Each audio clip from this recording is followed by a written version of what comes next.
बड़ी खबर के साथ करते हैं।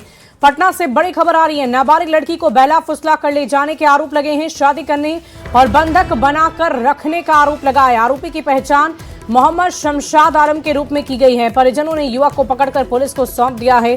बेहोशी की हालत में लड़की अस्पताल में फिलहाल इलाजरत है। आरोपी वैशाली का रहने वाला बताया जा रहा है। पटना में किराए पर रहता था। लड़की के चाचा बोले 3 दिन पहले घर से लड़की निकली थी। गर्दनीबाग थाने में पहले से गुमशुदगी की शिकायत दर्ज की गई थी और कोतवाली थाना पुलिस ने परिजनों के साथ लड़की को अस्पताल पहुंचाया। ये दावा है कि आरोपी पहले से शादीशुदा है।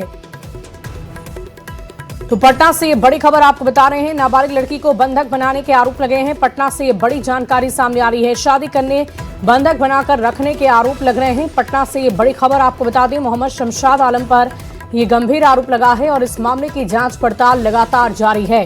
ये बड़ी खबर आपको बता दें, परिजनों ने युवक को पुलिस को सौंप दिया है और उसके बाद इस पूरे मामले में सघनता से कार्रवाई की जा रही है। ये बड़ी जानकारी आपको दे दें, 3 दिन पहले ही लड़की गायब हुई थी। उसके परिजनों का कहना है कि 3 दिन पहले ही लड़की गायब हुई थी, जिसके बाद इस पूरे मामले को लेकर एक्शन लिया गया। कार्रवाई करते हुए गर्दनीबाग थाना द्वारा आसपास के थानों को भी सूचित किया गया तथा तकनीकी एवं मानवीय स्रोतों के आधार पर खोजबीन प्रारंभ की गई। इसी क्रम में कोतवाली थाना के सहयोग से नाबालिग लड़की को सकुशल बरामद किया गया तथा लड़के को विधिवत गिरफ्तार किया गया है। घटनास्थल को संरक्षित किया गया है तथा कांड में विधि विज्ञान प्रयोगशाला की टीम को भी बुलाया जा रहा है। और इस खबर की अधिक जानकारी देंगे पटना से न्यूज 18 संवाददाता धर्मेंद्र कुमार हमारे साथ फोन लाइन पर जुड़ रहे हैं। धर्मेंद्र, क्या है ये पूरा मामला? जी, एक बड़ा मामला है। जिस तरह से मुस्लिम युवक था और शादीशुदा युवक थे और गर्दनीबाग में रेंट पे रहा करता था और उसने एक नाबालिग लड़की को के साथ लगातार 3 दिनों तक पटना में घूमने का काम किया। परिवार के लोगों ने गुमशुदगी की रिपोर्ट दर्ज कराई थी गर्दनीबाग थाने में और परिवार के लोगों को ही के सदस्य को ही वो कोतवाली थाने के आसपास मिलता है। पुलिस उससे पूछताछ करती है। हालांकि पुलिस ने गिरफ्तार किया है और तमाम पूछताछ चल रही है कि किस इरादे से और किस मकसद से वो इस तरह के घटना को उन्होंने अंजाम दिया है। पूरे मामले की बारीकी से पुलिस के द्वारा अध्ययन किया जा रहा है। जी, हम आपसे ये जानना चाहेंगे धर्मेंद्र कि इस मामले में अब तक की क्या कार्रवाई की गई है पुलिस कर्मियों की तरफ से? जो आरोपी है उसे गिरफ्तार किया गया है और जो लड़की है उसका मेडिकल कराया गया। पुलिस ने अपने निगरानी में ही मेडिकल कराया है। गर्दनीबाग गार्डिनर अस्पताल में उसका मेडिकल कराया गया और जो आरोपी है उस आरोपी से पूछताछ की जा रही है कि आखिर उसका मकसद क्या था, क्या और भी इस तरह के कार्य में वो संलिप्त था। ये तमाम जानकारियां इकट्ठी की जा रही है। जी, चलिए, बहुत शुक्रिया हमारे साथ जुड़ने के लिए धर्मेंद्र। तमाम जानकारी के लिए बहुत बहुत शुक्रिया आपका। और बड़ी खबर राजधानी पटना से आ रही है। फुलवारी शरीफ थाना क्षेत्र की रहने वाली एक महिला ने 2 युवकों के खिलाफ ब्लैकमेल, मारपीट, अश्लील वीडियो बनाने और रुपए की उगाही करने का आरोप लगा दिया है। थाने को लेकर शिकायत देकर यह कार्रवाई की मांग की गई है। महिला का आरोप है कि उसके बेटे विद्यालय के 2 सहपाठी बहला फुसलाकर रेलवे ट्रैक के पास ले गए। वहां दोनों ने उसके साथ जमकर मारपीट की, कपड़े उतरवाकर अश्लील वीडियो बनाए और इसे ब्लैकमेल करने लग गए। पीड़िता का कहना है कि आरोपियों ने मानसिक, शारीरिक और आर्थिक तीनों ही रूप से उन्हें प्रताड़ित किया है। और इस मामले में फुलवारी शरीफ डीएसपी ने बताया कि 2 आरोपियों को गिरफ्तार करते हुए न्यायिक हिरासत में भेजा गया। जांच लगातार जारी है। 40/26 कांड दर्ज किया गया है और दोनों अभियुक्तों को गिरफ्तार किया गया है और उनके पास से मोबाइल फ़ोन भी बरामद किया गया है जिसमें वो रिकॉर्डिंग किए हैं। दोनों को न्यायिक हिरासत में भेजा गया है। किशनगंज से बड़ी खबर आ रही है। एसटीएफ नारकोटिक्स की बड़ी कार्रवाई है। बस से जा रही हेरोइन की बड़ी खेप जब्त की गई है। सूचना पर एसटीएफ नारकोटिक्स की छापेमारी हुई है। एक महिला समेत 3 तस्कर गिरफ्तार हैं। 20 पैकेट से 232 ग्राम हेरोइन बरामद हुई है। बरामद मादक पदार्थ की कीमत 47 लाख रुपए बताई जा रही है। 4 मोबाइल पुलिस ने जब्त किए हैं। किशनगंज से वैशाली शराब की खेप को ले जाया जा रहा था। असम से बिहार तक नेटवर्क फैले होने की आशंका है। तस्करों के बैकवर्ड फॉरवर्ड लिंक की जांच लगातार जारी है। ये बड़ी खबर आपको बता रहे हैं। एक महिला समेत 3 तस्करों की गिरफ्तारी की गई है। 20 पैकेट से 232 ग्राम हेरोइन बरामद किए गए हैं। एसटीएफ नारकोटिक्स की इस संयुक्त कार्रवाई है, ये बड़ी कार्रवाई है और तस्वीरें भी हम आपको दिखा रहे हैं। इस पूरे मामले की जांच में फिलहाल पुलिस जुटी हुई है और ये बड़ी खबर आपको बता रहे हैं किशनगंज से, जहां बस से जा रही हेरोइन की बड़ी खेप को जब्त किया गया है। और देखिए इस खबर की अधिक जानकारी देंगे न्यूज़ 18 संवाददाता अमित कुमार हमारे साथ फोन लाइन पर जुड़ रहे हैं। अमित, क्या कुछ जानकारी है, क्या बरामद हुआ है और कैसे ये कार्रवाई की गई है? देखिए, ये गुप्त सूचना जो है वो डीजी ऑपरेशन जो कुंदन किशन है उनको मिली थी और सूचना का सत्यापन करने का काम जो है वो एसटीएफ के नारकोटिक्स सेल को दिया गया था। और ये जानकारी मिली थी कि 3 से 4 व्यक्ति जो है वो मादक पदार्थ के साथ किशनगंज से वैशाली बस के जरिए जो है वो आ रहे हैं। और सूचना का जब सत्यापन किया गया तो ये पाया गया कि जो किशनगंज से जो पटना के लिए बस चलती है जगदम्बा बस, उससे ये खेप लेकर के कंसाइनमेंट लेकर के जो तस्कर है वो आ रहे हैं। और इसमें एक महिला भी तस्कर शामिल थी, 2 पुरुष और 1 महिला तस्कर, ये तीनों मिलकर के मादक पदार्थ लेकर के पटना आ रहे थे। और इन तीनों को जो है 232 ग्राम हेरोइन के साथ जो है गिरफ्तार किया गया है। 4 एंड्रॉइड फोन गिरफ्तार बरामद किए गए हैं। और बताते चले कि जो 3 तस्कर गिरफ्तार हुए हैं उसमें सोनू कुमार हैं जो गोविंदपुर के रहने वाले हैं, गौतम कुमार जो रामपुर का रहने वाले हैं और दोनों जो है वो वैशाली जिले के हैं। माया देवी जो महिला तस्कर हैं ये गोरखपुर के रहने वाली हैं और वेतनगंज उत्तर प्रदेश गोरखपुर की निवासी हैं, मूल निवासी हैं। और इन तीनों के जो तार हैं वो असम से जुड़े हुए हैं, लगातार ये कंसाइनमेंट लाते हैं, यहाँ खपाते हैं और काली कमाई ये कर रहे थे। और इसी सूचना को पाने के बाद एसटीएफ की जो नारकोटिक्स सेल है उसने ये कार्रवाई की है और इन तीनों के पास से जैसा हमने पहले बताया 232 ग्राम नारकोटिक्स जो है वो बरामद किया है। और इनकी लोगों के जो आपराधिक रिकॉर्ड हैं वो खंगाले जा रहे हैं। ये पता रहा है कि और कौन कौन से लोग जो हैं वो इनके गिरोह में शामिल हैं, क्योंकि लगातार जो डीजी ऑपरेशन है कुंदन किशन वो ऐसे तस्करों के खिलाफ मादक पदार्थ के जो कारोबार से जुड़े जो लोग हैं या जो आपराधिक हैं गलियारों से आ रहे हैं उनके खिलाफ एक मुहिम उन्होंने चला रखी है और उसी के तहत ये बड़ी कार्रवाई आज सुबह में की गई है। वाकई हमें देखने वाली बात होगी कि इस मामले में आगे कैसे सघनता से जांच पड़ताल होती है, क्या कार्रवाई की जाती है। बहुत शुक्रिया आपका हमारे साथ जुड़ने के लिए, तमाम जानकारी के लिए। और अब अगली खबर आपको भागलपुर से बता दें, जहां नौकरी दिलाने के नाम पर ठगी का मामला सामने आया है। बांका के आदर्श नगर की रहने वाली कैंसर पीड़िता सोनम भारती ने मनोज कुमार वर्मा पर कृषि विभाग में नौकरी दिलाने का झांसा देकर 5,60,000 रुपए लेने के आरोप लगाए हैं। पीड़िता का कहना है कि आरोपी ने बैंक ट्रांजैक्शन, ऑनलाइन भुगतान, नगद के जरिए पैसे लिए, लेकिन नौकरी नहीं दिलाई गई। पैसे वापस मांगने पर उसने फोन उठाना बंद कर दिया। पीड़िता ने आईजी से न्याय की गुहार लगाई है। भागलपुर से ये बड़ी खबर आपको बता रहे हैं, कृषि विभाग में नौकरी का झांसा दिया गया है। कैंसर पीड़िता है ये, बैंक, ऑनलाइन, नगद से हर जगह से इनसे पैसे ठगे गए और पैसे मांगने के बाद फोन उठाना ही बंद कर दिया गया। पीड़िता ने आईजी से गुहार लगाई है और उसके बाद मामले की जांच पड़ताल फिलहाल जारी है। अपना शिकायत लेकर डीआईजी सर के पास आई कि मुझे न्याय मिले और वैसे लोग जो वर्दी पहन करके ठग रहे हैं उनको जो है उनके ऊपर कार्रवाई हो। सर ने मुझे आश्वासन दिया है कि बांका से आपका एफआईआर दर्ज लिया जाएगा और उस पर लीगल एक्शन लिया जाएगा। पुलिसकर्मी जो है मनोज वर्मा जो इसाक चक भागलपुर के रहने वाले हैं, इनसे एक मोटी रकम नौकरी दिलाने के नाम पर इनसे ठग लिया है। अकाउंट में पे फोन, गूगल पे और आरटीजीएस के माध्यम से विभिन्न तिथियों को 5,60,000 रुपया इनसे ठग लिया है। और ये जब मांगते हैं तो उनका फोन बंद कर देते हैं और इनको अपशब्द करके गाली गलौज करके इनको भगा देते हैं और इनको अभी तक इनको पैसा नहीं दिए हैं। ये दर दर की ठोकर खा करके भटक रही है। वही भटकने क्रम में आज मेरे पास आई न्याय के गुहार के लिए, तो मैंने आवेदन देखा, उसी आवेदन के आलोक में आज मेरे पास ये बच्ची आई हुई। पटना से बड़ी खबर आ रही है। बिहार में नीति आयोग की तर्ज पर बनेगा नया आयोग। बिहार के मुख्यमंत्री सम्राट चौधरी ने घोषणा कर दी है, विकास का लॉन्ग टर्म विजन बनाएगा आयोग। हर जिले की अलग बजट योजना बनाने पर जोर दिया गया है। स्थानीय जरूरतों के अनुसार संसाधनों का उपयोग किया जाएगा। योजना विकास विभाग की समीक्षा में सीएम ने फैसला लिया है। योजना के प्रभावी संचालन पर जोर दिया गया है। इस योजना का लाभ लोगों तक पहुंचाएं, सीएम ने कहा है। ये बड़ी खबर आपको पटना से बता रहे हैं। विकास के लॉन्ग टर्म विजन पर काम करने के लिए कहा गया है। हर जिले की बजट योजना पर जोर देने की बात कही गई है। योजना के प्रभावी संचालन पर जोर दिया जाएगा। और देखिए, सीएम सम्राट चौधरी ने एक बड़ा बयान दिया है। कानून व्यवस्था को और मजबूत बनाने पर जोर दिया गया है। पुलिसिंग में एआई के इस्तेमाल पर जोर है। एआई से अपराध की निगरानी होगी और तेज।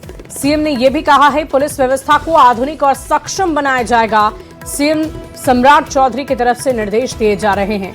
ये बड़ी खबर आपको बता रहे हैं। पुलिसिंग में एआई अगर आती है तो इससे अपराध की निगरानी और अधिक तेज होगी और बिहार में अपराध का ग्राफ तेजी से नीचे गिरेगा। और एआई उपयोग करने से आपको सब पता चल जाएगा कि कौन थाना में आया था।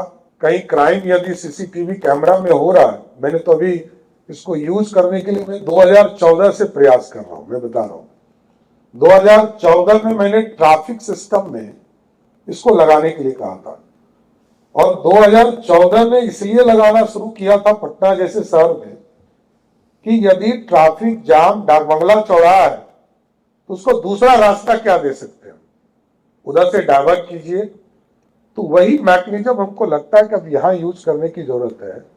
यदि हम एआई को यूज करते हैं तो आपको रेड फ्लैगिंग, ग्रीन फ्लैगिंग या जिस भी तरह के आप अपने चीजों को ऑर्गेनाइज करेंगे उससे आप सीधे कनेक्ट हो जाएंगे कि किस इलाके में हमको अधिक ध्यान देने की जरूरत है और कहां गड़बड़ी हो रही। सीएम डैशबोर्ड भी हम लोगों ने बनाना शुरू किया है। 15 अगस्त तक हमने ये पूरी संरचना को तैयार करने के लिए।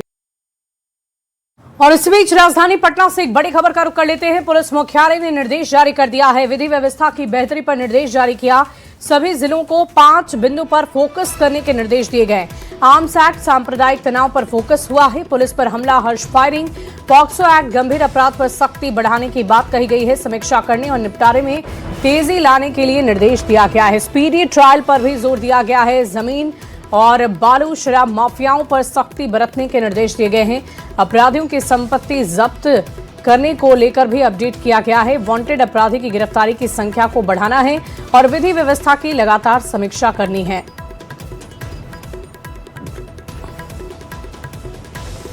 बढ़ते आगे, देखिए, भोजपुर के बिलौटी गांव में भरत तिवारी की पुलिस एनकाउंटर के मौत में ये मामला तूल पकड़ता जा रहा है।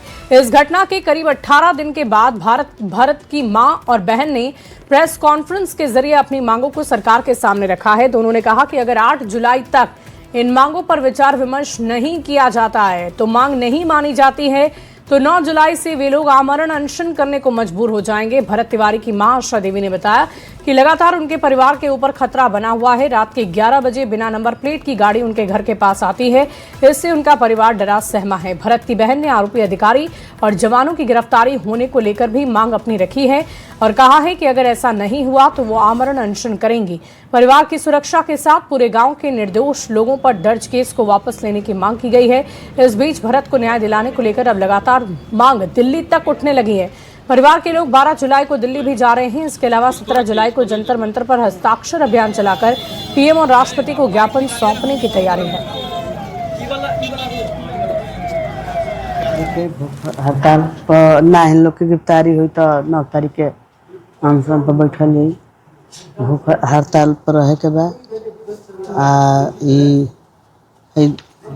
रात में बिना 11 बजे बिना प्लेट के गाड़ी आवतिया जाती है, निगरानी करती है। रात को हम जब घर के लोग बाहर जा रहे हैं तो भाग जा रहे हैं गाड़ी लेकर। चेहरा दिखता है कौन लोग हैं? नहीं, वो दिखने से पहले वो निकल जा रहे हैं बाहर। पहचान में लोग नहीं आ रहे हैं। क्या लगता है कौन होंगे वो? कुछ खराब मकसद से तो आ रहे हैं। जरूर कोई बात होगी तभी तो आ रहे हैं। अगर वो अच्छे इंसान होते तब तो वो रुकते ना, बात करते। वो देख के घर के आदमी से भाग क्यों जा रहे हैं? यही बात है। अब यहाँ से लोग भी जाएंगे दिल्ली में, घर के लोग 17 को भी जाएंगे और 12 तारीख को भी जाएंगे। जी, दोनों परिवार जाएंगे साथ। दानापुर से बड़ी खबर आ रही है। पेठिया बाजार में भीषण आग लग गई है। देर रात आग से अफरा तफरी का माहौल हो गया है। बड़ी देवी स्थान के पास 6 दुकानें जलकर खाक हो चुकी है। 5 दमकल गाड़ियों ने कड़ी मशक्कत के बाद आग पर काबू पाया है। दुकानदार ने एक युवक पर आरोप भी लगाए हैं। आग लगाने की धमकी देने का आरोप लगा है। आरोपी को हिरासत में लेकर पूछताछ लगातार जारी है। आग लगने की वजहों को लेकर पुलिस प्रशासन जांच में जुटी है कि आग कैसे लगी। फिलहाल ये तस्वीरें आपको दिखा रहे हैं। 6 दुकानें जलकर खाक हो चुकी है। अगलगी की ये भयावह तस्वीर आप देखिए, एक नहीं दो नहीं बल्कि कुल मिलाकर 6 दुकानें इस आग की चपेट में आ गई। आग लगाने की धमकी का आरोप लग रहा है और ये कहा जा रहा है कि आग लगाने को लेकर पहले भी धमकी मिली थी। हो सकता है कि उन्हीं लोगों ने आग लगाई हो, लेकिन फिलहाल पुलिस मामले की पड़ताल में जुटी है कि आग क्या वाकई किसी के द्वारा लगाई गई या खुद ब खुद किसी खामी की वजह से आग लगी है, किसी दुर्घटना की वजह से ये आग लग गई है। इसको लेकर जांच लगातार जारी है। बढ़ते आगे, नालंदा से एक बड़ी खबर आ रही है। युवक को गोली मारकर घायल कर दिया गया है। हिलसा थाना क्षेत्र में फायरिंग से सनसनी हो गई है। भोकाली पार गांव में व्यक्ति को गोली मारी गई है। उदय यादव गंभीर रूप से घायल हुए हैं। घायल को इलाज के लिए पटना रेफर कर दिया गया है। ज्ञात बदमाशों पर गोली मारने के आरोप लगे हैं। इस घटना के कारणों का अब तक पता नहीं चल पाया है। पुलिस फिलहाल मामले की तफ्तीश में जुटी हुई है। ये बड़ी खबर आपको बता रहे हैं इस वक्त की। नालंदा से उदय यादव गंभीर रूप से घायल हो गए हैं। घायल को पटना रेफर कर दिया गया है, इलाजरत है इस वक्त। और नालंदा से ये खबर आ रही है। इस घटना के कारणों को लेकर जांच पड़ताल लगातार की जाएगी और उसके बाद ही खुलासा होगा कि इस मामले में जांच करने के बाद कि कैसे और क्यों इस पूरी घटना को अंजाम दिया गया। इस बीच आरा से एक और बड़ी खबर आपको बता दें। भीषण सड़क हादसा हुआ है। अनियंत्रित 4 पहिया गाड़ी की ट्रेलर से टक्कर हो गई है। ये बड़ी खबर आ रही है। हादसे में 3 लोगों की मौत हुई है, 2 लोग जख्मी हुए हैं। बिहार थाना क्षेत्र के चौरस्ता के पास की घटना बताई जा रही है। इस वक्त की बड़ी खबर आरा से आपको बता दें। सड़क दुर्घटना से जुड़ी ये तस्वीरें भी सामने आ चुकी है। आप देखिए कैसे गाड़ी के परखच्चे उड़ गए हैं, सब कुछ क्षतिग्रस्त हो चुका है। बेकाबू गाड़ी की ट्रेलर से टक्कर हो गई है और इसी वजह से यह हादसा हुआ है। तो 3 लोगों की दर्दनाक मौत हो गई है। सड़क दुर्घटना में टक्कर में 3 लोगों की जान जा चुकी है। हादसे में 2 लोग घायल हैं। बिहिया थाना क्षेत्र की घटना बताई जा रही है।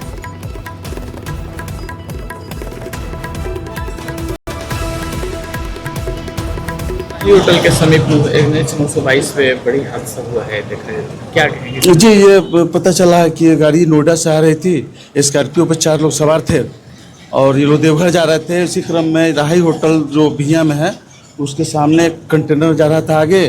पीछे से ड्राइवर या तो नींद में होगा या जो ओवर स्पीड में था गाड़ी, जो आगे गाड़ी थी उस पीछे से इसमें टक्कर मार दिया गया है, जिसमें 3 आदमी की मृत्यु हो गई है और 1 आदमी का अभी इलाज चल रहा है। करीब 5:30 पौने 6। कितने लोग? इसमें 3 आदमी स्पॉट डेथ हैं। 1 आदमी जो बचे हुए उनको हॉस्पिटल भिजवाया गया है। हाँ, उनकी स्थिति कैसी? उनकी स्थिति भी बहुत नाजुक है।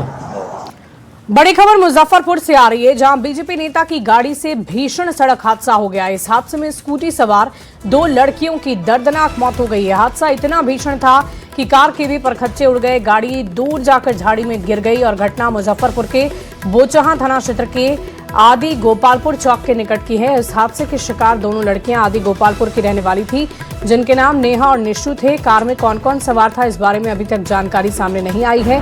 नेहा और निशु दोनों एक ग्रामीण समूह में काम करती थी। इसी दौरान तेज रफ्तार से आ रही कार ने दोनों को टक्कर मारी। आनंद फानन में उन्हें SKMCH में भेजा गया, जहां उन्हें मृत घोषित कर दिया गया है। फिलहाल क्रेन की मदद से गाड़ी को झाड़ी से निकाला गया। पुलिस मामले की तफ्तीश में जुटी है। घटना के दौरान गाड़ी में कौन कौन था और उनकी स्थिति क्या है।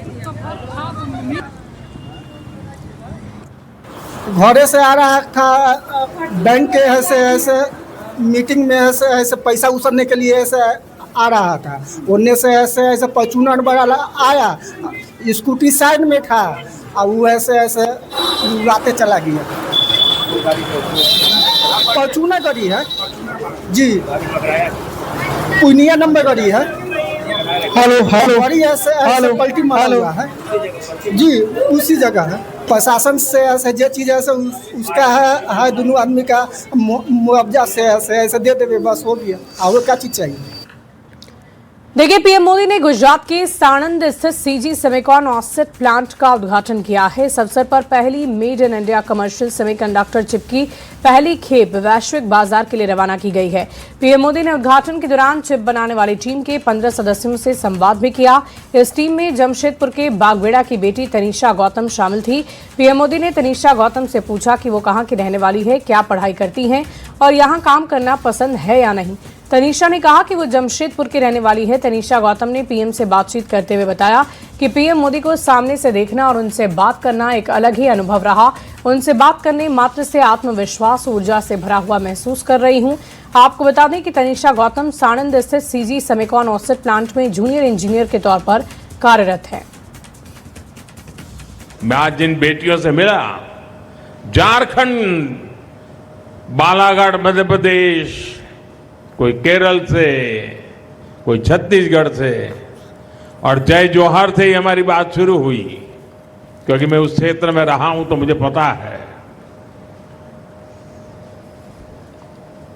उन बेटियों ने जिस तेजी से चीजों को सीखा है और जिस तरीके से वो चीजों को वहां कंडक्ट कर रही थी, गर्व होता है मेरे देश की युवा शक्ति पर। बढ़ते आगे अगली खबर राजधानी पटना से आ रही है, जहां मेट्रो परियोजना को बहुत तेजी से पूरा करने के लिए तैयारियां काफी तेज हो गई है।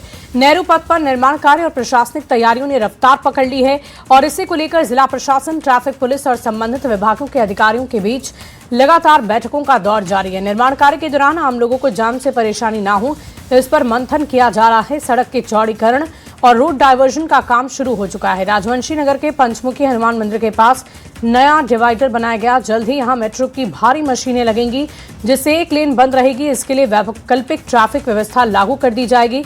इस पर और अधिक जानकारी देंगे आपको न्यूज 18 संवाददाता अमित कुमार। को मेट्रो की सेवा जल्द से जल्द और मिले, इस दिशा में बिहार सरकार जो है वो लगातार काम कर रही है। मेट्रो परियोजना से जुड़े जो अधिकारी हैं वो दिन रात काम कर रहे हैं। और बताते चले कि इसी क्रम में जो है पटना में राजवंशी नगर, जहां से हम ये खबर बता रहे हैं आपको, यहां पे मेट्रो परियोजना जो है उसमें तेज़ी लाने के लिए जो है यहां पे नेहरू पथ का प्रशासनिक और तकनीकी तैयारियां जो है वो तेज़ी कर दी गई है। मेट्रो निर्माण कार्य के सुचारू संचालन और इस दौरान आम लोगों को जो है जाम से बचाने के लिए विभिन्न सरकारी विभागों, जिला प्रशासन और ट्रैफिक पुलिस के वरीय अधिकारियों के बीच जो है वो बैठकों का जो दौर है वो जारी रहा। और इसके बाद जो नतीजे आए हैं, जो निर्णय हुए हैं, वो बताते चले कि निर्माण कार्य के अगले चरण में अब सड़कों के चौड़ीकरण और रूट डाइवर्जन का जो काम है वो शुरू होगा। पटेल भवन से आयकर गोलंबर की ओर आने वाले जो मार्ग पर यातायात व्यवस्था जो है दुरुस्त रखने के लिए राजवंशी नगर जो स्थित पंचमुखी हनुमान मंदिर है, यहाँ पे जो है मंदिर के पास नया डाइवर्जन जो है वो बनाया जाएगा। और राजवंशी नगर के पास जो है जल्द ही मेट्रो की भारी भरकम मशीनें जो है वो स्थापित की जानी है। और मशीनों के लगाने के कारण जो है इस रोड पर, इस सड़क पर जो है एक लेन जो है वो पूरी तरह से ब्लॉक कर दिया जाएगा और ऐसे में वाहनों की आवाजाही जो है वो प्रभावित न हो, इसके लिए एक वैकल्पिक जो है ट्रैफिक प्लान जो है उस पर काम किया गया है। के तौर पे कि पटना जो शहर है यहाँ पे मेट्रो जो है वो लोगों को जल्द से जल्द उसकी सुविधा जो है उसमें और बढ़ोतरी हो, इसको ध्यान में रखते हुए ये कदम जो है उठाए जा रहे हैं। कैमरा पर्सन मनीष जुनेजा के साथ अमित कुमार, न्यूज 18 पटना। और फिलहाल इस बुलेटिन में अभी के लिए बस इतना ही। आप बने रहे न्यूज 18 बिहार झारखंड के साथ।